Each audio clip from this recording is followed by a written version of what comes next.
So I have a matrix head from a standard SmartExtruder.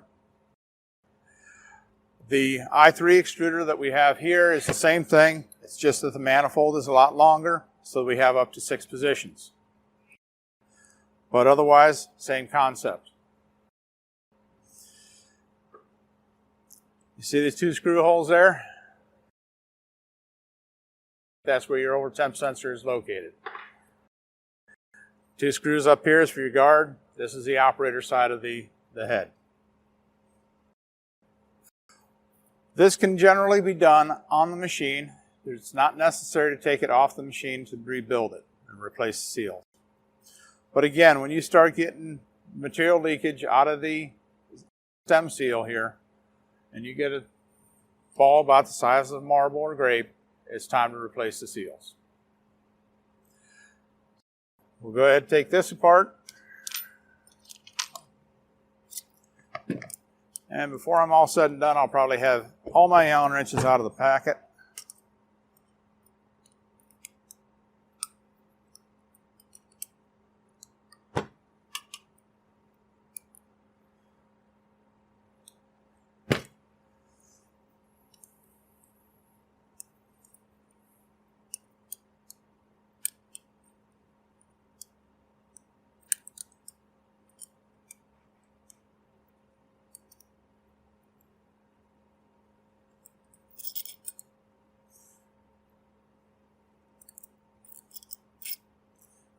Before I get too carried away, I also want to break loose my jam nuts under here.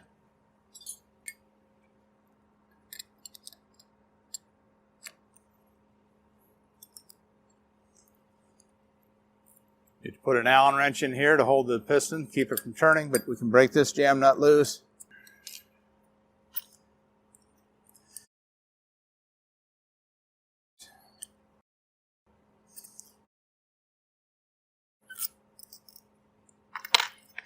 All right, we'll unthread the air cylinder.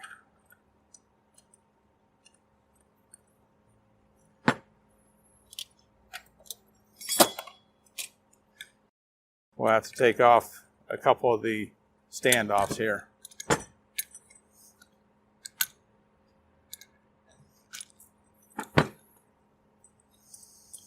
These are just put in with a stud bolt.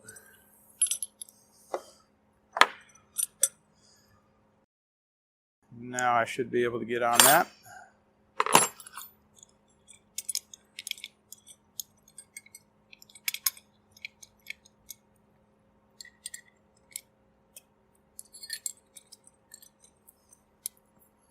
They really wanted to cause me grief here.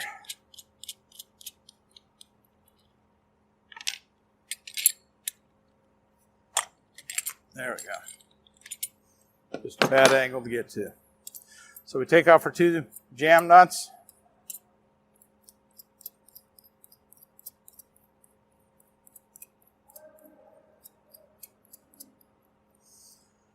And then the large nut is called your stroke limiting nut. Take this off as well.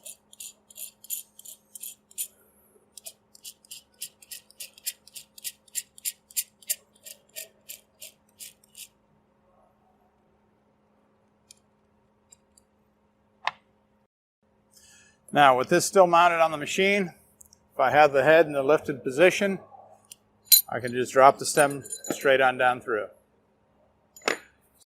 Before I do this procedure, I'd want to make sure that if I'm on an i3 extruder, I have the vertical motor home, so it's up all the way, and probably either move to max or at least move to purge position so that I have a space to drop that stem out. In the top here, we have another snap ring and the stem seal retainer.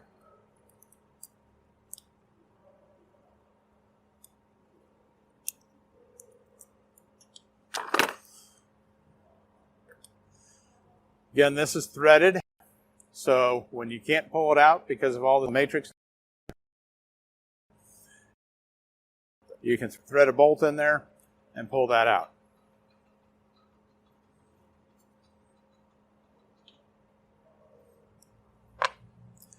Down inside here is our stem seal left of it. This one has been well mutilated. Your new stem seal is going to look like this one here. This is one of the earlier versions of the stem seal. It's been through several revisions. This is the newest style. Again, it's a cup seal. We're going to pack that with Vaseline to put that new seal down in here. Again, open end in first, without the zip tie, of course. So we can pop this back down in here, and we can use our stem seal retainer to press that down into place.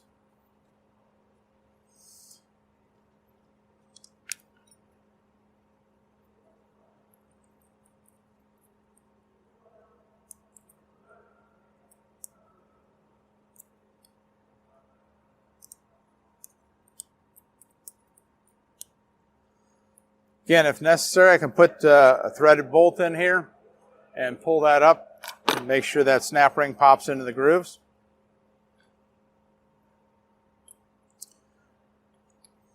I'll put my standoffs back on here.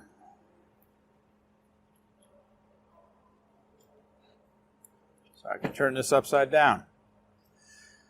Now I want to take off my nozzle adapter.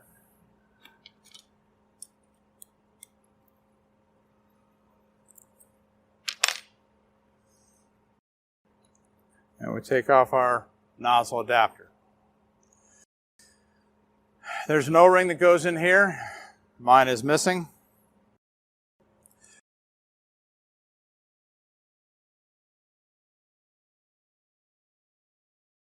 And my stem seat is down in the bottom here. I need to drive that out from the opposite side. So I need a brass drift.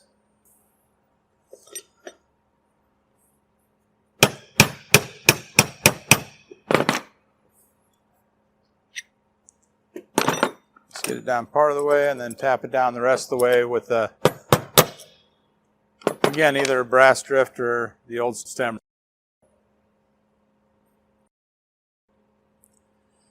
Now, this is your bushing, and here's our stem. So the stem comes up from the bottom. Which edge do we seal against? Do we seal against the rounded edge or the square edge?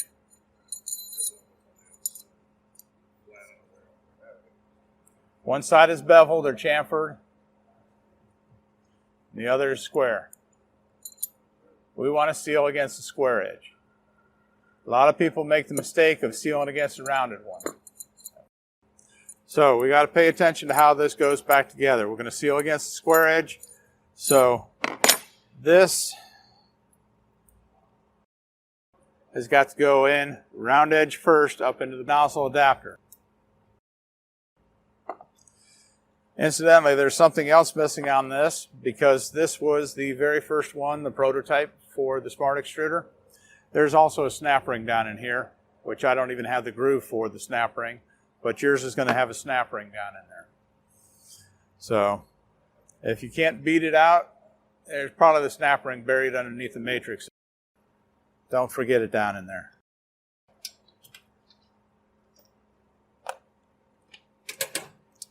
I'll take a socket to tap this down in.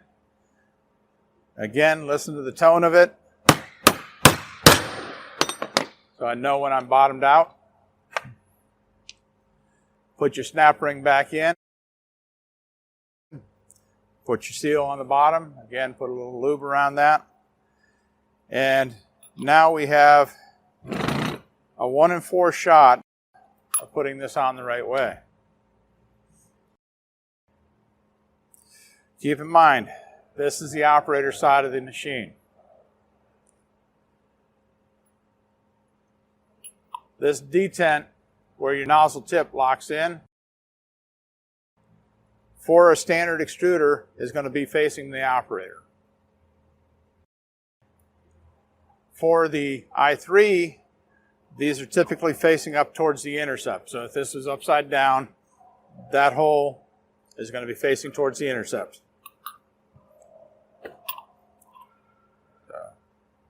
For this head, this would go face forward.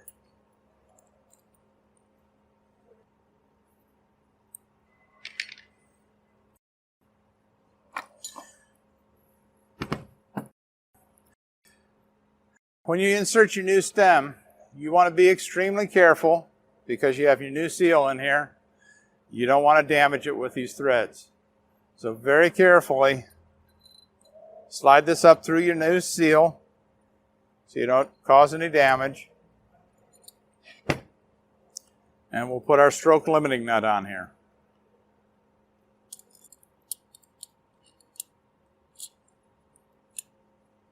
Put our jam nuts back on here. Again, one goes all the way down and the other one stays up towards the top. To answer your question, does it go all the way down to the bottom? The answer is no. Using a 1/4 inch Allen wrench across the points, that's 9/32, roughly. That's what we want, is to go across the points. We set the stroke limiting nut.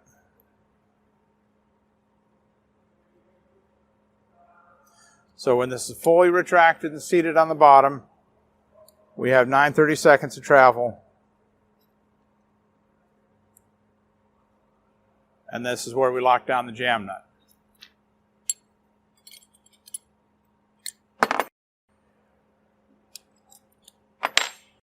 Easier to do if the stops are off. We'll get in there and tighten that up. On an older i3 extruder, which has the insulation on the top of the matrix manifold, the stroke limiting nut can be adjusted so it's about 32 thousandths above the insulation with the use of a feeler gauge. I put the air cylinder back on.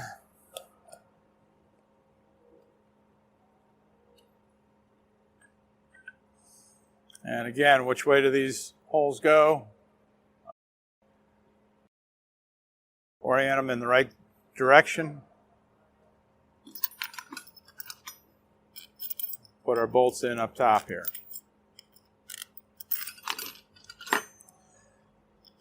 Now, incidentally, is this the same air cylinder as the one on the side heads?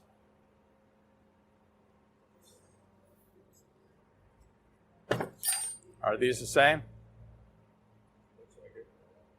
It's the same rebuild kit, but it's a different part number. The one thing that is different about them is this piston is threaded for the matrix head. So the stem threads up in there.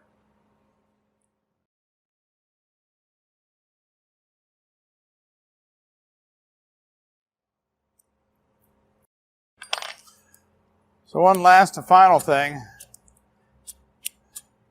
is with the cylinder retracted, the stem in the closed position,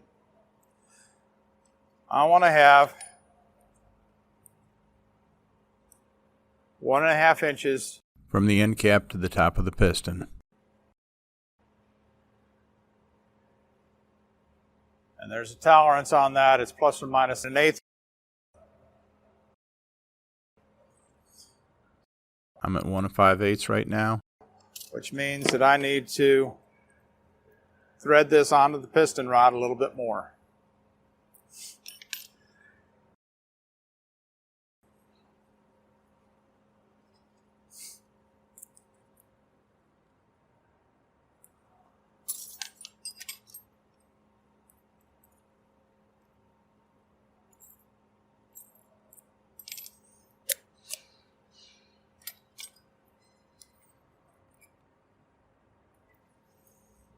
So there we are at 1.5 inches.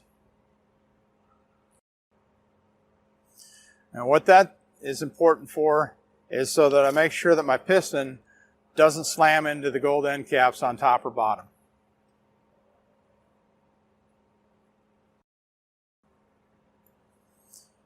Make sure everything's tight. You're back ready to go. Any questions? Yeah. Lock the jam nut here. Lock the jam nut on the underside though when you're done, yes.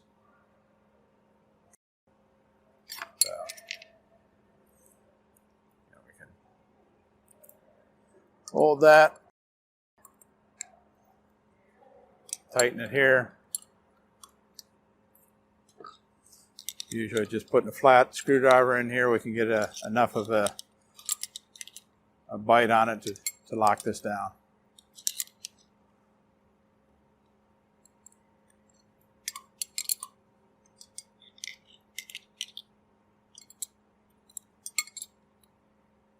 A lot easier on the machine.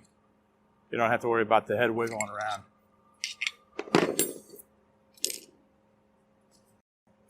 Or like I said, take your stops off when you first set that up. That way it's easier to get in there with a wrench to tighten things up. Okay. I3 is the same. You just have multiple heads. Why is it so important to get the matrix head done when it starts to leak? It's because the matrix is an abrasive material. It's like running the stem up and down through sandpaper. The material leaking out will erode the head if you let it leak. I go into places and I see the heads leaking badly. You take care of it right away, it's not a big issue. You let it get real bad and it starts leaking all over the place. It's more of a mess to clean up, and probably by that time it's already done some wear and damage to the head. Eventually it'll wear the heads out where these will start leaking immediately as soon as you put new seals in them. At that point, you have to replace the head on a standard extruder, or on an i3, you have to take this head, block it off, move back to the next position. Once you run out of positions, you've used all 6 positions and they're all 6 leaking, then you got to replace the whole manifold on an i3. That's it.